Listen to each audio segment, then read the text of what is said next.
자, 우리 지난 시간에 사무엘하 7장에 나오는 다윗의 언약에 대해서 살폈습니다. 그리고 오늘은 그 다윗의 언약에 대한 어떤 하나님께서 주신 그 축복의 언약에 대한 다윗의 반응, 이런 내용들을 우리들이 살피도록 하려고 합니다. 사무엘하 7장이에요. 잠시 복습한다면 다윗은 정말 하나님께서 승승장구하게 해 주셔가지고 이제 평안해지게 되고, 그러다 보니 주변에 있는 나라들도 다윗에게 밉보여서 안 되겠다 해가지고 아부하기 시작을 했어요. 특히 두로왕 같은 경우에 다윗에게 백향목을 보내고 건축 기술자들을 보내서 정말 아름다운 궁궐을 지을 수 있도록 도와주었습니다. 근데 이렇게 평안하게 궁궐에서 사는 다윗이 나는 이렇게 평안하게 지내는데 하나님의 언약궤는 텐트 속에 있는 것을 보고 안타깝게 생각한 나머지 여호와를 위하여 집을 마련해야 되겠다. 그래서 언약궤를 그곳에다 보관해야 되겠다라는 이런 생각을 하게 되죠. 자, 그래가지고 나단 선지자와 의논을 했고 나단 선지자 좋다 그랬는데 하나님께서 나단 선지자에게 짠 나타나셔서 하나님의 본래의 생각을 다윗에게 쭉 설명해 주는 내용이 사무엘하 7장에 나옵니다. 좀 중점적인 것을 이야기한다면 5절에 보면 나단 선지자를 통해서 다윗에게 말씀하시기를, 다윗아, 네가 나를 위해서 집을 짓는다고?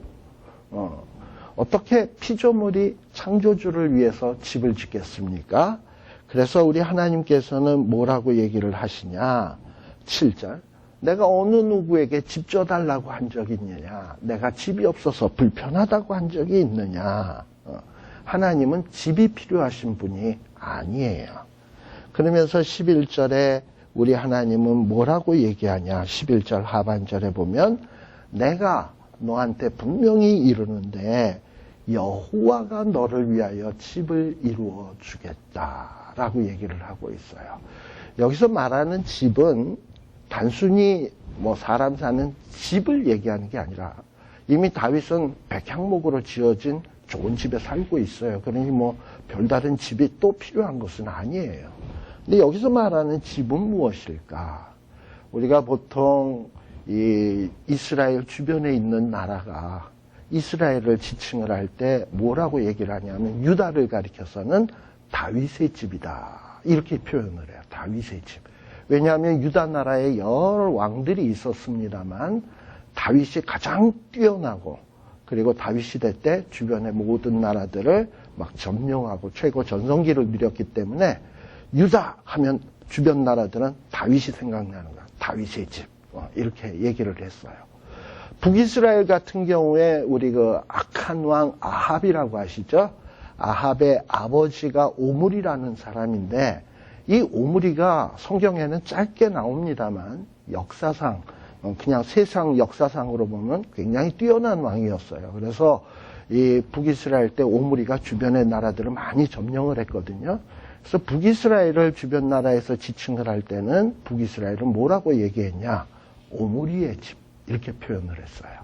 자, 그러니 여기서 말할 때 하나님께서 다윗에게 다윗의 집을 이루겠다라는 것은 단순한 집을 져주시겠다라는 게 아니라 어떤 강력한 하나님의 다윗의 나라를 이루어 주신다라는 거예요. 근데 이 다윗이 자기의 힘과 능력으로 정말 나라를 든든히 할 수 있느냐? 성경은 늘 말하기를 정말 든든해지고 강하여지는 것은 하나님이 해주셔야 된다. 그래서 여호와께서 너를 위하여 집을 이루겠다. 또 그뿐만 아니라 11절에 보면 이스라엘 나라를 예전처럼 예를 들면 사사시대 때 사사들이 다스리던 때와 같이 이스라엘 백성들이 잠시 대적에게 시달리다가 벗어났다가 사사를 세워서 벗어났다가 또다시 죄 지으면 또 주변 나라에게 두들겨 맞다가 맨날 다람쥐 쳇바퀴 돌듯이 뱅뱅뱅뱅뱅뱅 도는 삶을 살잖아요. 그런데 이제 하나님은 뭐라 그러냐? 사사시대와는 다르게 이제 너희들에게 영원한 평화의 시대를 주시겠다. 대적의 손에서 벗어나서 평안케도 해주시겠다. 자, 그러면 이렇게 하나님께서 주시는 영원한 평화는 뭐겠습니까? 우리들이 이 세상에서 살아갈 때 우리도 그러잖아요.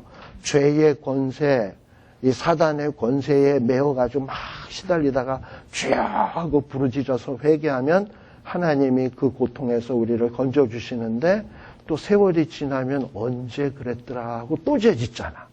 그래서 또 밑바닥에 떨어졌어. 또 괴로움 당하면 주여 천부의 의지 없어서 손 들고 옵니다 하면 하나님이 구원해 주시면 또 헤헤거리다가 얼마 지나다가 또 죄짓고. 그래서 뱅글뱅글 돌면서 우리도 지난날 돌이켜보면 야 나는 왜 이것밖에 안 되나 이러고서는 나를 봐도 한심할 때가 있잖아요. 그런데 우리 하나님께서 완전히 대적의 손에서 벗어나서 우리로 하여금 평안케 해주시겠다고 다윗을 통해서 약속하신 거예요. 근데 이 약속이 누구를 통해서 이루어질 거냐? 12절에 보게 되면 다윗의 몸에서 날 자식을 내 뒤에 세워 그 나라를 견고케 한다라고 돼 있어요. 다윗의 아들 솔로몬을 통해서 이 일이 이루어지나 보다. 이렇게 생각하기가 쉬운데 사실 솔로몬 때 나라가 평안한 것은 사실이었습니다만 그러나 솔로몬이 죄 짓고 부인 여러 뜯고 우상 숭배하고 결국은 그 죄 때문에 나라가 솔로몬 이후에는 두동강이 나버렸어요. 그래서 솔로몬을 통해서 나라가 견고해진 게 아니라 두토막 났다. 그러면 다윗의 몸에서 날 누구를 통해서 나라가 견고해지고 든든해질 것이냐? 마태복음 1장 1절에 보면 아브라함과 다윗의 자손 예수 그리스도의 세계라 하고 나오잖아요. 그래서 마태복음에서는 담대하게 뭐라고 얘기를 하는 거냐면 하나님의 나라는 누구를 통해서 이루어진다? 다윗의 자손 예수 그리스도를 통해서 이루어진다. 자, 그러면 예수 그리스도를 통해서 이루어지는 나라는 무슨 나라? 평강의 나라, 평강의 나라, 평화의 나라. 영원히 우리를 죄의 권세에서 해방시켜 주시는 그런 나라. 그런 나라가 이루어지게 된다라는 거예요. 바로 이렇게 그러니까 요약을 해보면 뭐냐? 예수 그리스도를 통해서 하나님이 다윗의 후손들에게 집을 지어줄 것이다. 이 집은 단순한 집이 아니라 하나님의 나라다. 이 나라는 무슨 나라? 평화의 나라. 대적의 손에서 완전히 벗어나서 영원한 평화의 나라가 될 것이다. 근데 이 나라는 누구를 통해서 이루어진다? 다윗의 몸에서 날자. 솔로몬이냐? 아니다. 누구냐? 예수 그리스도를 통해서 이루어질 것이다. 13절에도 보세요. 바로 이렇게 다윗의 집을 견고케 할 그분은 어떤 분이냐? 저는 내 이름을 위하여 집을 건축할 것이요. 나는 그 나라의 위를 영원히 견고케 하리라. 예수님을 통해서 견고한 집이 이루어진다 그랬는데 이 예수님이 누구를 위해서 그 집을 견고하게 만드느냐? 하나님의 영광된 이름을 위해서 우리 예수님이 집을 이룰 거예요. 근데 이 집이 뭡니까? 예수님이 만드는 집, 세상 왕이 통치하듯이 어떤 나라를 세울 건가요? 그게 아니라 우리 예수님이 공생의 기간에 하신 말씀을 잘 생각해 보십시오. 예수님이 예수님 당시에 거대한 헤롯 성전을 짓고 있었어요. 화려하게. 이 헤롯이라고 하는 사람은 원래 에돔 족속인데 뭔가 에돔 족속인데 이스라엘을 다스리는 분봉왕이었거든요. 그러니까 로마에서 임시 이스라엘을 다스리라고 세워놓은 꼭두각시 임금이었단 말이죠. 근데 본인이 에돔 족속이다 보니까 유대인들이 참 싫어해. 이방인들이 자기를 다스린다고 생각하니 유대인들이 얼마나 자존심 상하겠습니까? 그러니까 이 에돔 족속인 이 헤롯이 어떻게 하면 이스라엘 사람들의 환심을 얻을까 궁리하던 끝에 이스라엘 사람들이 좋아하는 성전을 멋지게 지어줘야 되겠다 해가지고 성전을 멋지게 짓고 있었어요. 자그마치 거의 한 40년에 걸쳐서 성전을 지어요. 근데 이 40년을 동안에 짓고 있는데 그때 예수님 공생의 기간 동안도 아직 완공이 안 되고 짓고 있었거든. 그리고 유대인들은 이 성전이 지어지면 얼마나 아름다울까 아주 꿈에 부풀고 기대에 잔뜩 차 있거든요. 근데 예수님이 딱 와서 그 성전을 보시더니 이 성전을 헐라. 기대하고 있고 소망하고 있는 이 성전을 바라보면서 이 성전을 헐라. 그러면서 하시는 말씀이 내가 사흘 만에 다시 지으리라. 그러니 유대인들이 생각할 때 얼마나 충격적인 얘기겠어요. 근데 예수님이 얘기한 것은 뭡니까? 하나님이 이루실 집은 이렇게 눈에 보이는 외견적인 집이 아니라 예수 그리스도께서 십자가에서 못 박혀서 죽으셔가지고 그리고 부활 승천하셔서 세울 영적인 주님 나라인 거예요. 즉 예수님을 통해서 세워질 교회. 이게 하나님께서 예수님을 통해서 이루고자 하는 집입니다. 바로 그래서 이 예수님을 통해서 교회가 세워질 거예요. 그리고 이 교회는 사단 권세가 틈탈 수 있냐? 우리 찬송가에도 보면 시온성과 같은 교회 뭐 이러면서 나오는 찬송 있잖아요. 흔들 자가 누구랴. 뭐 지금 우리들이 교회들이 간혹 시험도 들고 이럽니다만 결국은 교회는 궁극적으로 승리하게 돼 있어요. 사탄이 결국 교회를 허물 수가 없습니다. 그리고 이 교회에 속한 주님 나라에 속한 이 성도들에게 하나님이 약속하는 게 있어요. 14절. 나는 뭐가 되겠다? 그 아비가 되겠다. 이 하나님의 집에 속한 자들에게 하나님이 뭐가 되어주시겠다? 아버지가 되어주시겠다. 우리 세상에서도 아버지가 훌륭하면 자식들이 뿌듯해하고 아주 자랑스럽습니다. 그죠? 예. 그런데 예를 들어서 아버지가 옛날에 무슨 도끼로 사람을 죽인 고재봉이었다. 예를 들어서 우리 이완용이었다. 일제 때 나라를 팔아먹은 이완용이었다. 그러면 동네방네 다니면서 내가 이완용 씨의 장남이야 이러고 다니겠습니까? 못 다니지. 그러니까 아버지가 좀 시원치 않고 못나면 참 부끄러워한다고. 그런데 우리 아버지는 누가 되어주신다 하냐면 영원하시고 전능자시고 창조주이신 하나님께서 이 낮고 천하고 못난 우리에게 얘야 내가 너의 아버지 되어 주겠다. 그리고 우리는 하나님의 아들이 된다. 그래서 하나님께서는 우리와 무슨 관계를 맺냐? 부자지간의 관계, 부녀지간의 관계를 맺겠다 이 말이에요. 그러니까 하나님이 우리를 버릴 리가 있다? 없다. 그래서 설사 우리가 하나님 앞에서 잘못을 하면 하나님께서 뭐라고 얘기하냐면 내가 사람 막대기와 인생 채찍으로 너를 징계는 하겠지만 사울처럼 버리지는 않겠다. 사울은 범죄했을 때 하나님이 버렸어요. 근데 우리는 하나님이 안 버리겠다. 그리고 내 나라가 영원히 견고하고 영원히 보존될 것이다. 16절의 말씀이 그 내용 아니겠습니까? 자, 이런 얘기를 다윗이 나단 선지자를 통해서 듣게 된 거예요. 또 나단 선지자는 이 말씀을 어떻게 들었냐? 17절에 보면 나단이 이 모든 말씀과 이 모든 묵시대로, 여기 보면 묵시라는 말이 나오는데 이 묵시라는 말은 히브리어로 하존이라는 말로 우리 사람들이 잠잘 때 이렇게 꾸는 꿈하고는 달라. 잠잘 때 이렇게 꾸는 꿈을 히브리어로는 할롬이라는 말을 써요. 그런데 여기서는 하존이라는 말을 썼어요. 이건 뭐냐면 아주 의식이 흐리멍텅한 상태가 아니라 아주 의식이 맑은 상태에서 하나님의 뜻의 말씀들을 깨닫는 것을 묵시, 하존이라는 말을 쓰는 거예요. 그러니까 지금 나단 선지자가 정말 하나님으로부터 받은 이 계시, 다윗에게 줄 계시의 내용은 비몽사몽간의 흐리멍텅한 가운데 받은 게 아니라 또렷한 의식 속에서 분명하게 이렇게 받은 거예요. 그러니 이 약속은 오늘 우리에게도 적용되는데 흐리멍텅한 것이 아니다라는 거예요.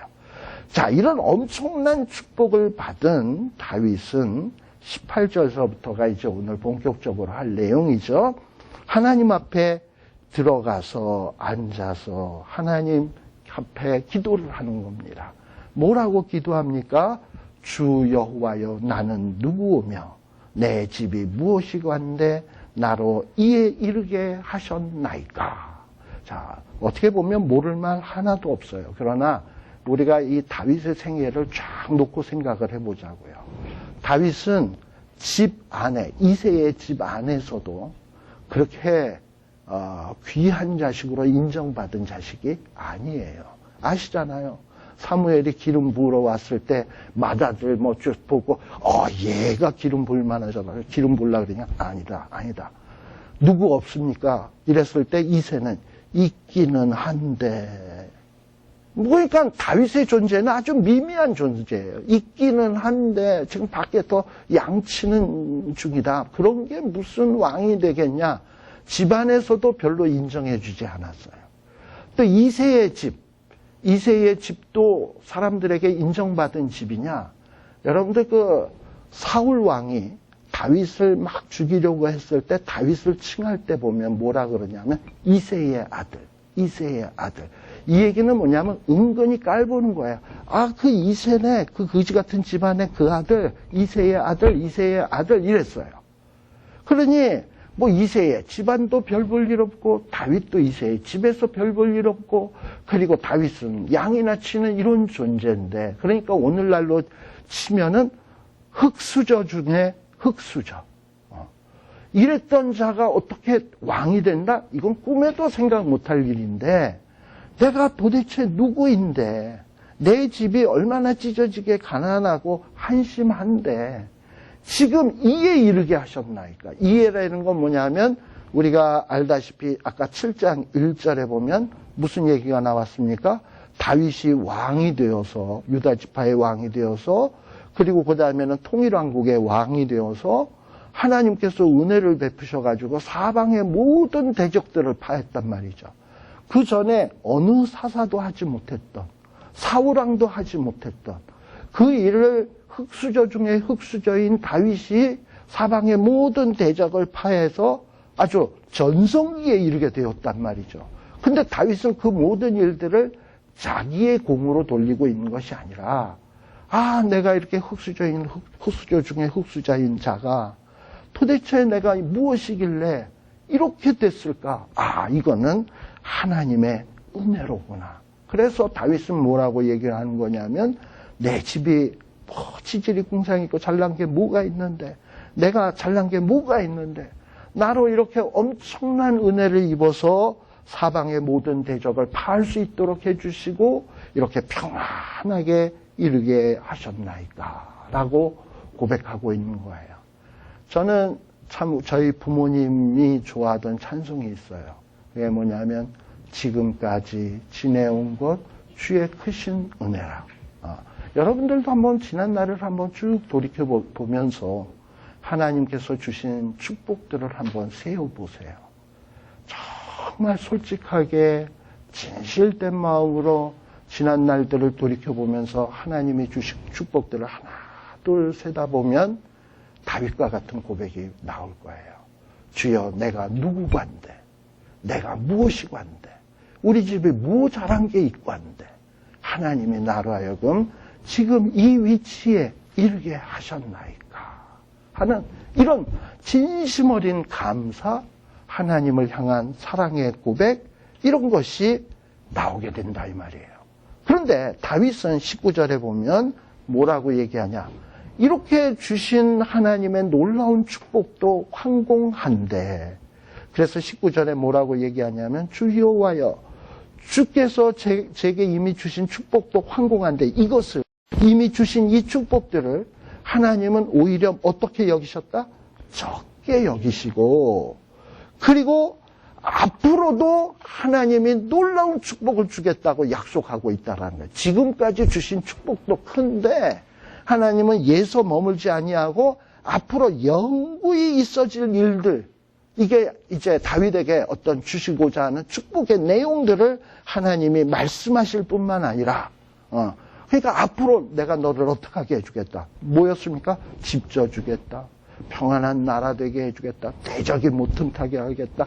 영원히 견고하게 해주겠다. 미래에 있을 일들이잖아요.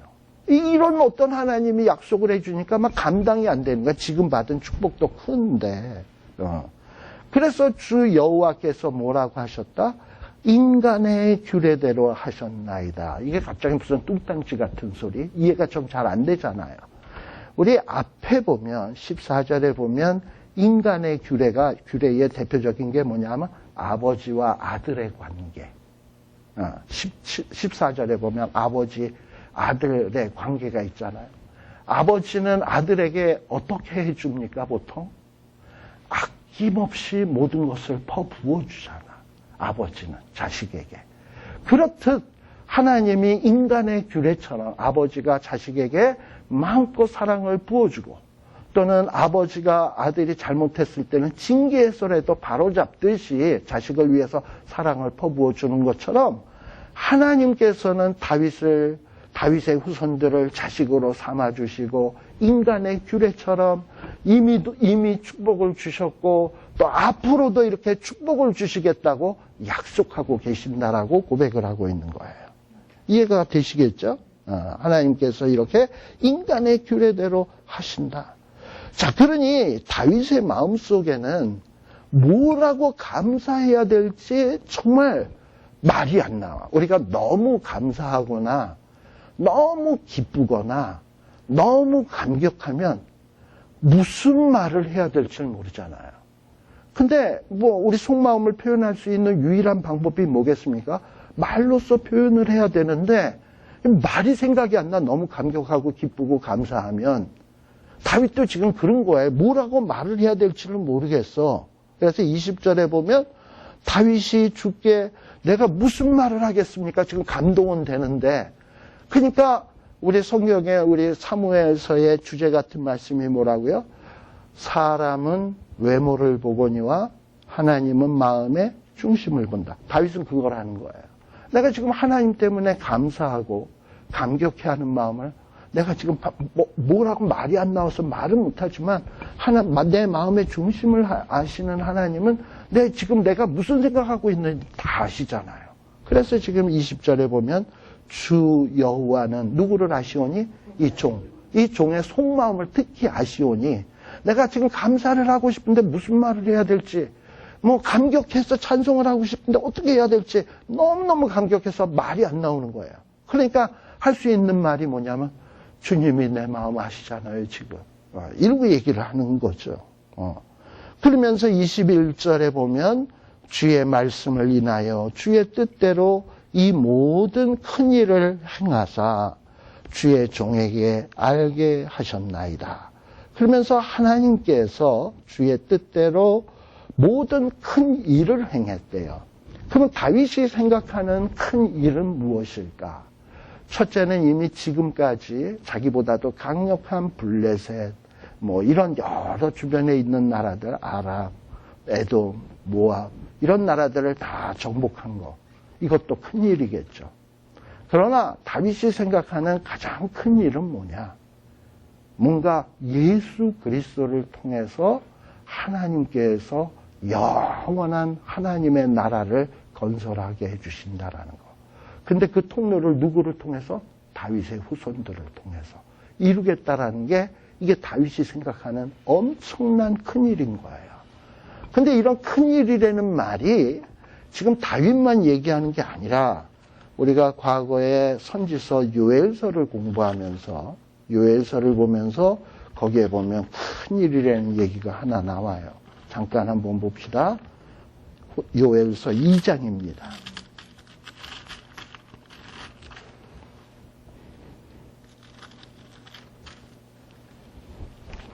요엘서 2장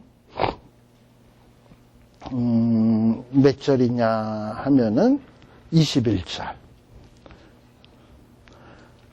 요엘서 2장 21절. 땅이여, 요엘서 2장 21절. 땅이여 두려워 말고 기뻐하며 즐거워할지어다. 여호와께서 무슨 일? 큰 일을 행하셨으니로다. 그러면서 하나님이 큰 일을 행할 거예요. 그런데 하나님이 행하시는 큰 일이 뭐냐? 첫째는 23절, 둘째는 28절의 내용이에요.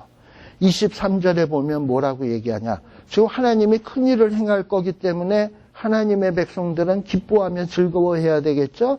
자, 그런데 하나님이 행하실 큰 일이 뭐냐? 23절. 시온의 자녀들아 너희는 너희 하나님 여호와로 인하여 뭐해라? 기뻐하며 즐거워할지어다. 왜? 하나님이 큰 일을 행할 거니까. 그러면 하나님이 행하시는 큰 일이 뭐냐?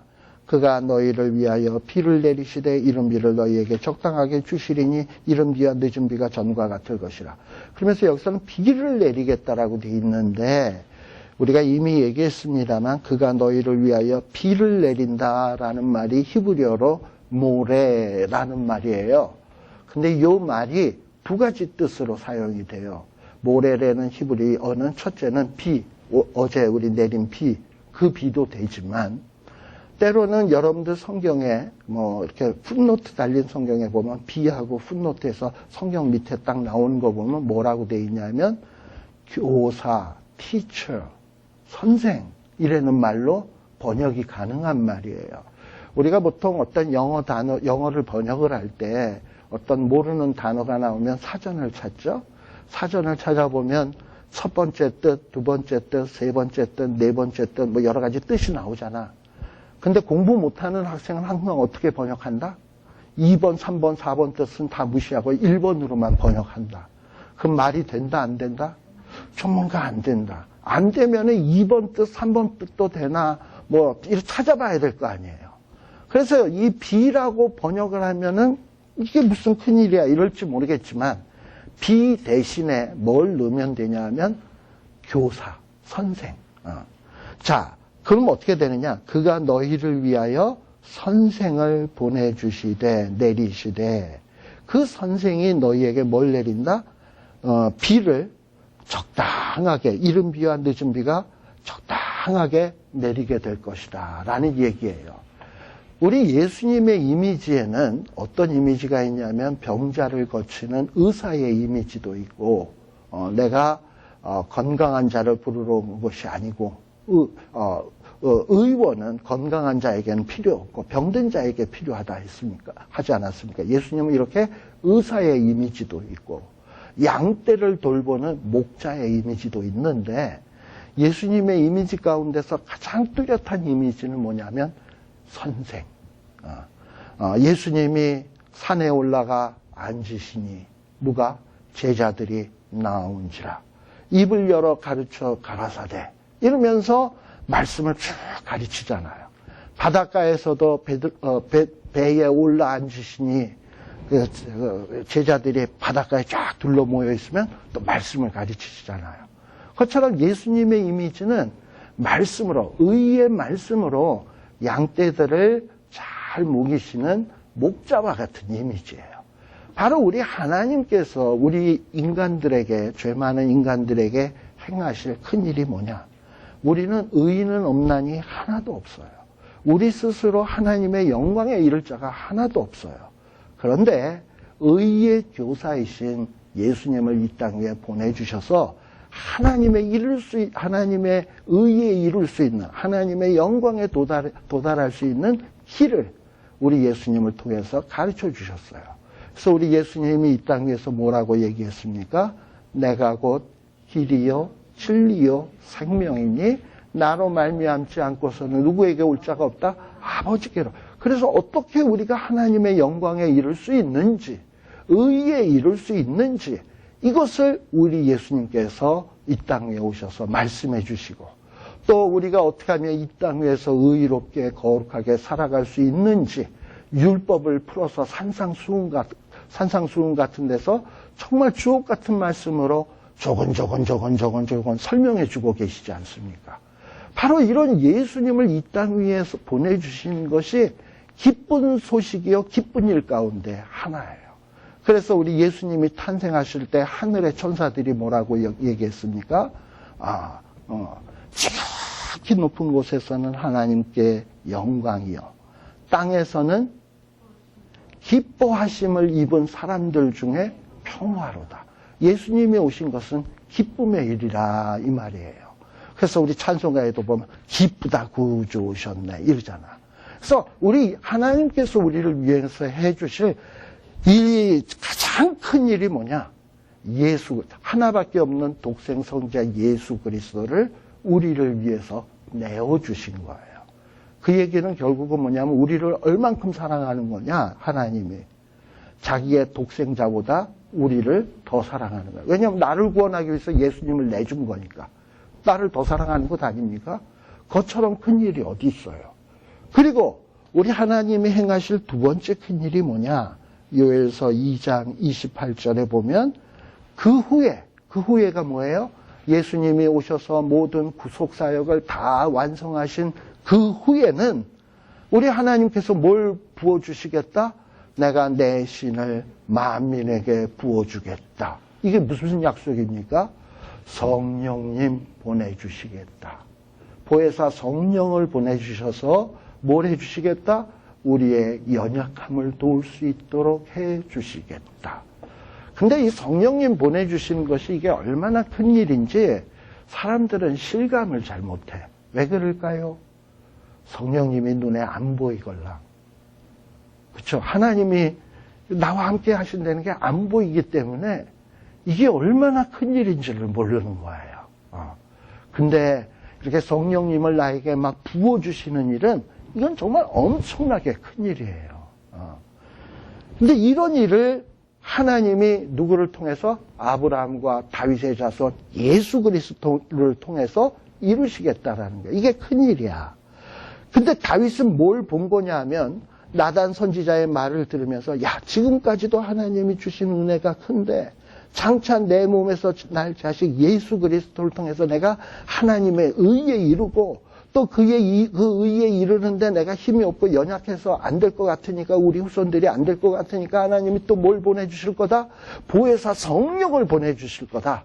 이게 믿음의 눈으로 보이는 거예요. 그리고 그것을 알았단 말이죠. 21절에 주의 말씀을 인하여 주의 뜻대로 이 모든 일을 큰 일을 행하사 주의 종에게 알게 하셨나이다. 이런 엄청난 축복을 깨달은 다윗은 하나님을 찬양 안 할래야 안 할 수 없게 되었다. 그래서 22절에 보면 다윗은 본격적으로 하나님을 찬양하는데 여호와 하나님이여 이러므로 하나님은 지금까지 내게 축복 주셨고 앞으로도 복 주실 거고 앞으로 큰 일을 이루실 분이오니 그 하나님은 어떤 분이다? 광대하시고 또 우리 귀에 들은 대로 누가 없다? 주와 같으신 이가 없고 누구밖에 없다? 주 외에는 참신이 없다. 참신이 없다. 여러분들 구약 선지서에 보면 선지자들이 참신과 거짓신을 어떻게 구별하냐? 우상들에게 가서 도전해요. 너네들 장래사를 한번 이야기해봐라. 우상들은 장래의 일들을 얘기합니까? 못합니까? 못하죠. 그러면 여러분들 가운데 점쟁이는 점치러 가면 미래에 대해서 얘기해 주던데 장래일 말해 주던데 또 이런 생각할지도 몰라. 그거요, 사탄이 여러분들을 미혹해서 거짓말하는 거지 진짜 미래를 얘기해 주는 게 아니에요. 우상이나 점쟁이는 하나님이 주관하시는 미래에 대해서 일일이 다 설명을 할 수가 없어요. 이거를 유일하게 하실 수 있는 분은 누구냐? 하나님.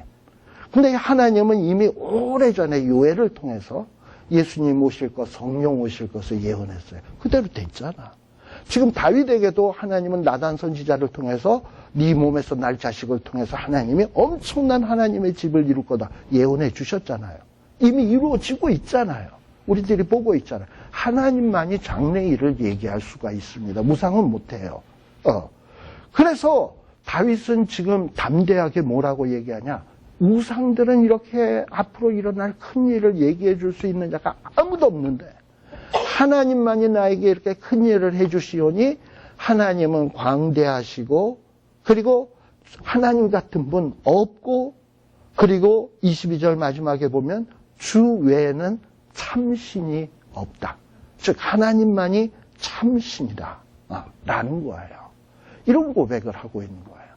그러니까 하나님만이 진정한 신이시고 창조주시고 만율의 주관자라는 거예요.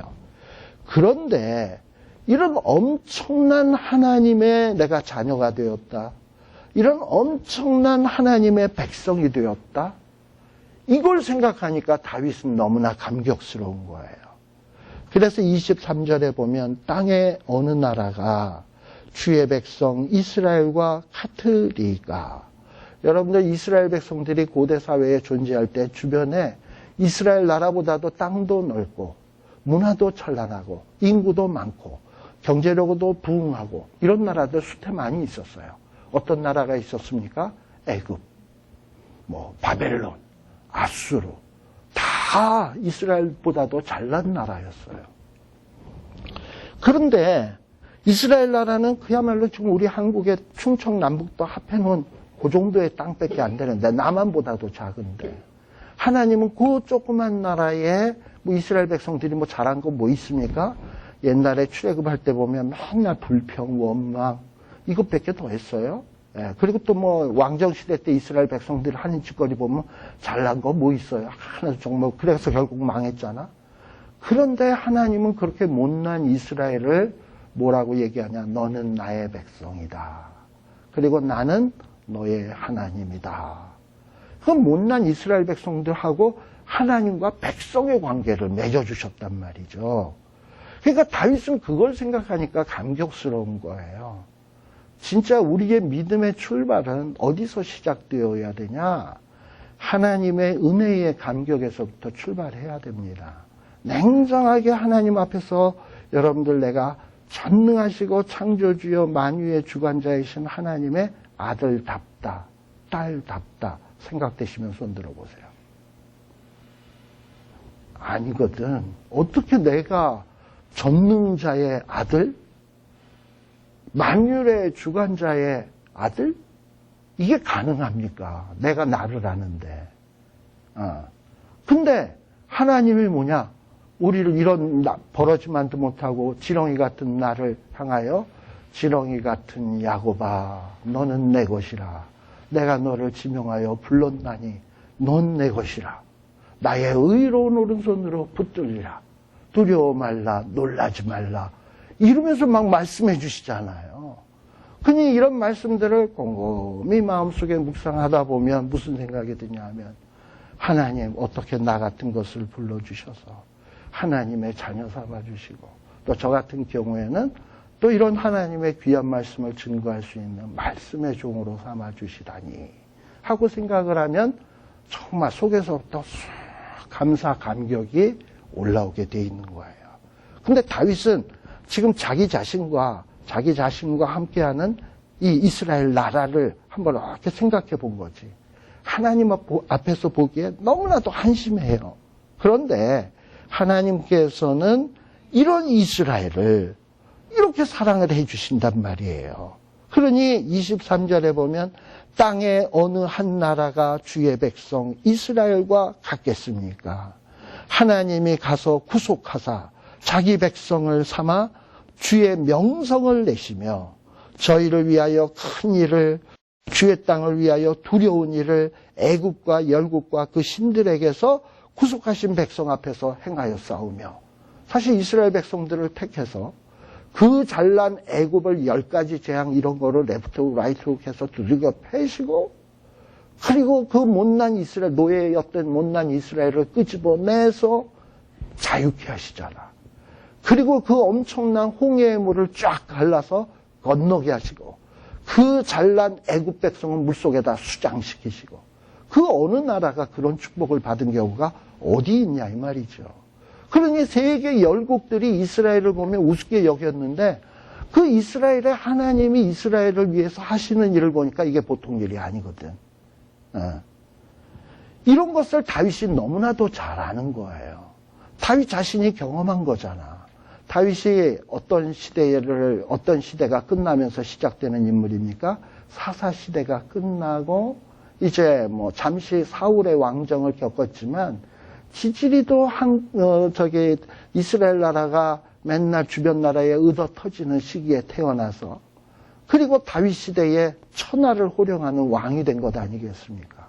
그러다 보니 이 모든 것이 누구의 도움이었다? 하나님의 도움이었다.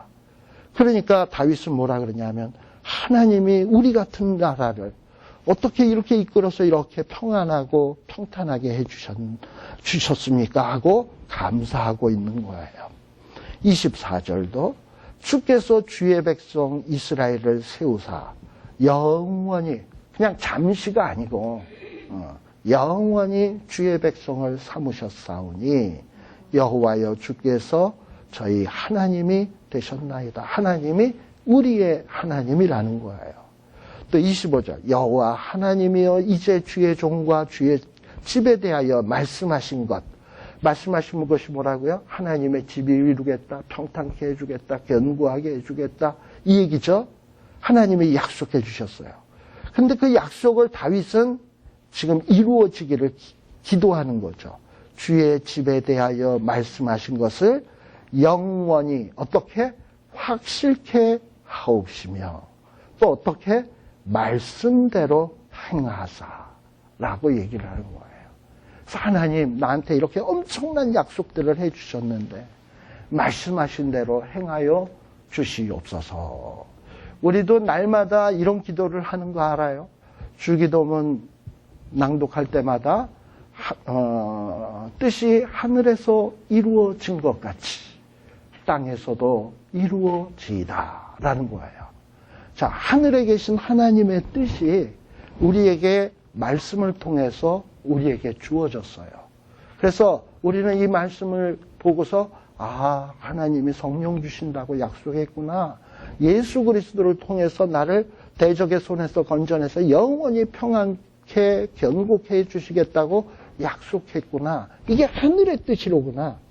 뜻이 하늘에서 이루어진 것 같이 아버지 하나님 땅에서 나에게도 이루어지게 하여 주옵소서. 이 기도를 하는 게 주기도문이에요. 근데 우리는 주기도문을 보통 어떻게 생각하냐? 예배 끝날 때 끝난 신호로서 다 같이 주기도문으로 예배 마치겠습니다. 그러면 하늘에 계신 우리 아버지 하늘에서 뜻이 이루어진 것처럼 땅에서도 이루어지라. 이러면 안 돼.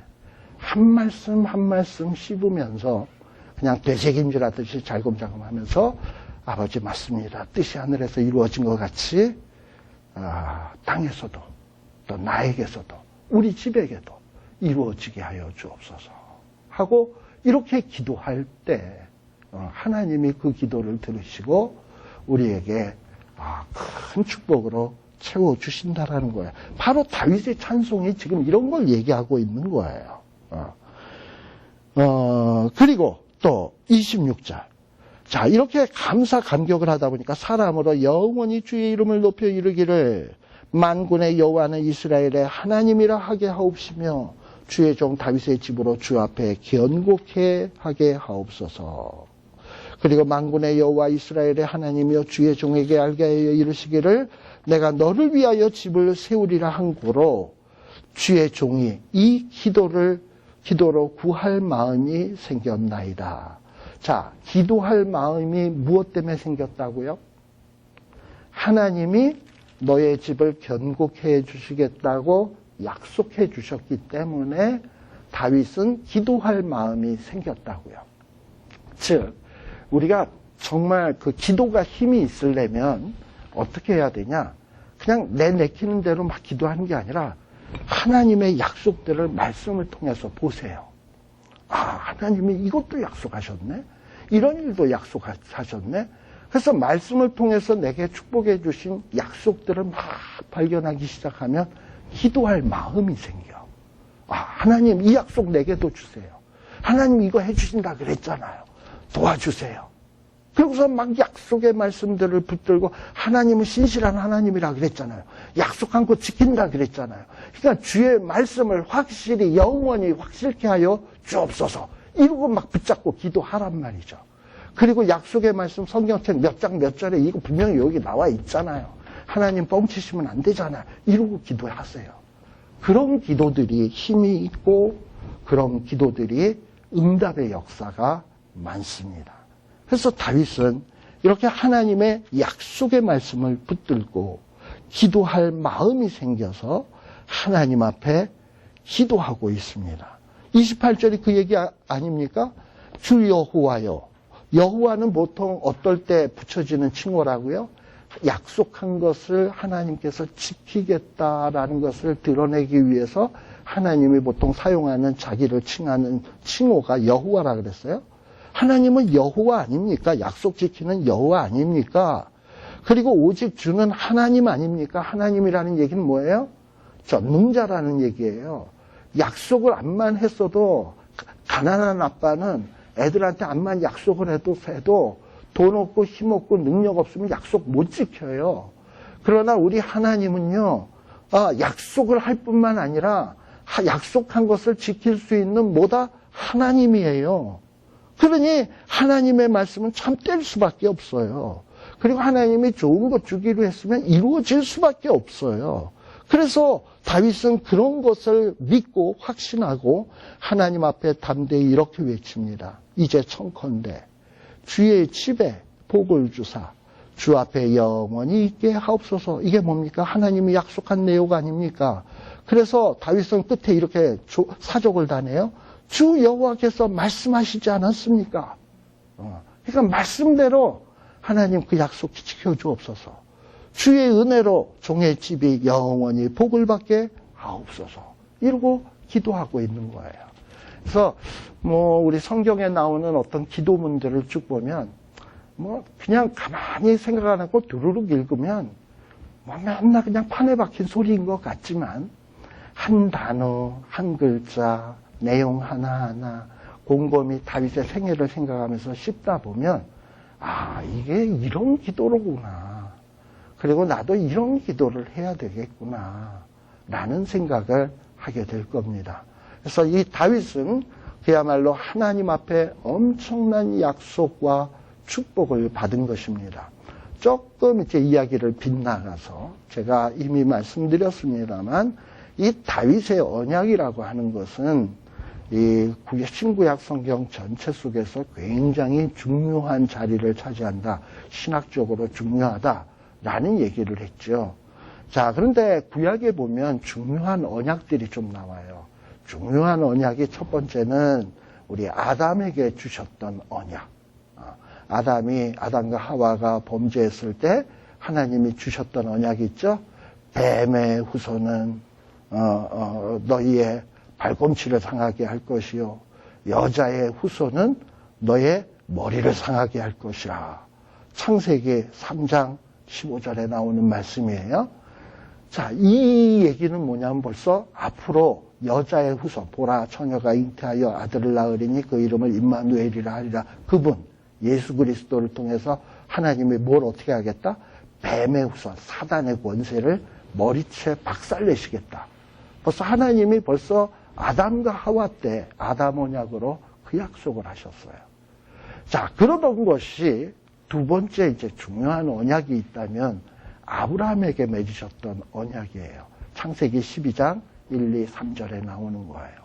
아브라함은 원래 어디 있던 사람? 갈대아 우르에 아버지도 조상들도 우상 섬기던 그 가정에서 자라나던 어쩌면 아브라함도 우상 섬기던 그런 사람이었는지 몰라요.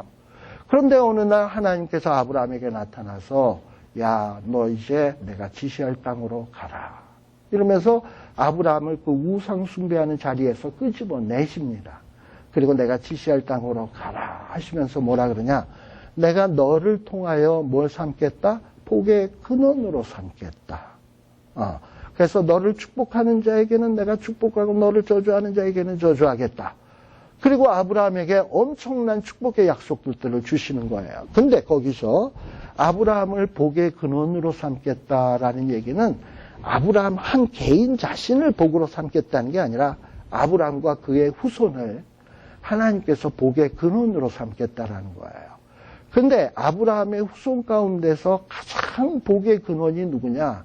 우리 아까 마태복음 1장 1절 기억하시죠?